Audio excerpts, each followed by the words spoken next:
গেছি, ভূত সেজেছি, ভূত। দেখো গাইস, আমি ভিডিও করছি।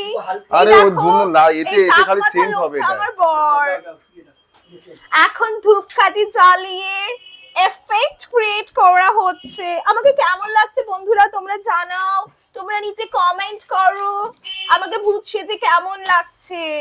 এরকম উস্কো খুস্কো চুল আগে থেকে তৈরি করা হয়েছে ভূত আরে সাজার ধোয়া জন্য। নেই তো এতে, ক্যামেরা এই ধোয়া আসবে না, অসম্ভব। দেখো আমি কোথায় উঠে আমি বসে তোকে আছি। বারবার বলছি ক্যামেরা এই ভিডিও এই ধোয়া আসবে না ক্যামেরায়। একখানা ধূপকাঠি জ্বালিয়ে এফেক্ট তোলার চেষ্টা করছে অর্পণ বাবু, যেটা তো কোনোদিনই সম্ভব না। আরে এটা হবে না, ওই যে